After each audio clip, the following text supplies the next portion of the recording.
Never in my life did I expect this announcement to happen at CinemaCon.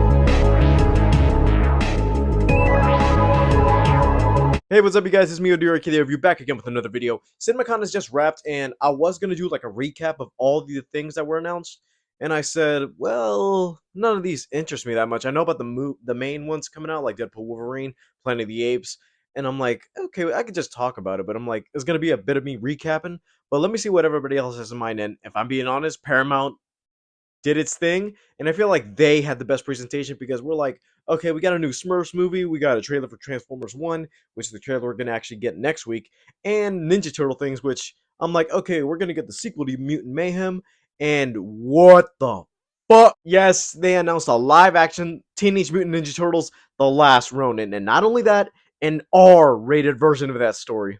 Putting this into perspective, you gotta hear this because Nickelodeon owns the turtle rights for the moment, and they were a bit tempting to do this with the live action Michael Bay movies, which they had two movies, and then they said, you know what, we're not going to do this anymore, and they scrapped it, and we went back to animation, which I'm not going to lie, the Mutant Mayhem style, almost inspired by Spider Verse, I like it, but looking at what they just announced, I'm like, we're going to get a Last Ronin story, but I would have preferred it in animation, not going to lie, because I'm like, that style and the way that story is it deserves to be shown in animation. But then again, we're getting a video game adaptation of it, so it does work out either way. For those of you who don't know, the Last Ronin storyline is one of the most recent adaptations of the Turtles in its own universe based off the IDW comics, and is also written by Kevin Eastman, creator of the Turtles himself. The story itself is set way, way into the future, and also is about one of the last surviving turtles.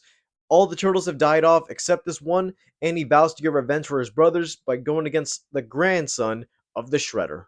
That's all the story can give you for right now, because for those of you who don't know, this story, I feel like, is one of the most greatest turtle adaptations we have in a while, because the IDW comics are doing its own thing with the turtle storyline. We had the black and white versions, and now we're dealing with more adult themes with some of the characters. With this story in particular, I want to know how exactly are they going to do this in live action, because they said live action. They didn't say CGI live action.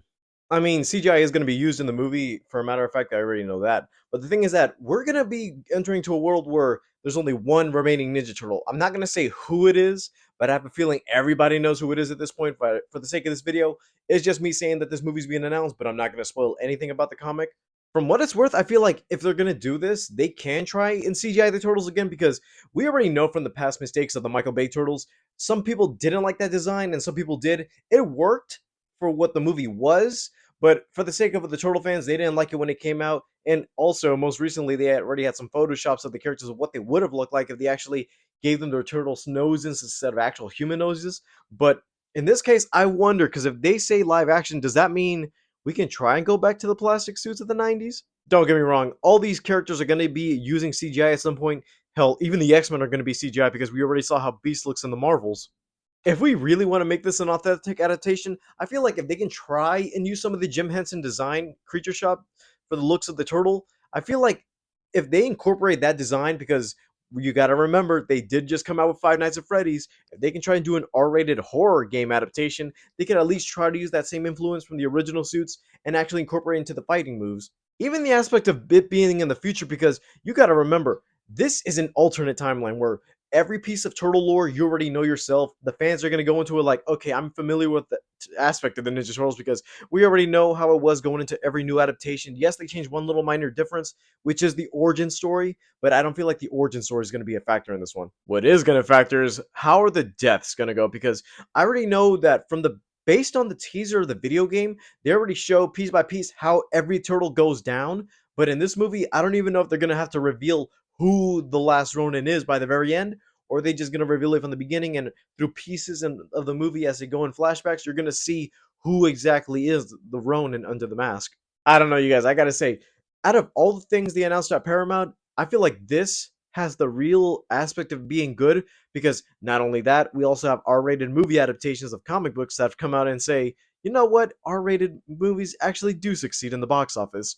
Deadpool did it, Logan did it. Hopefully, Kick-Ass can come back and do it, but I'm unsure whether or not that's going to be either that storyline or they're going to do something different, but that whole Frank Miller thing is just confusing at this point. All I can say is thank you, Paramount. Thank you, Nickelodeon, for not just keeping basically the Teenage Mutant Ninja Turtle franchise just for kids, and know that you still have adult fans in this because all of us grew up with the Turtles. Yes, we already know that they carry swords, bow staffs, nunchucks, and sais.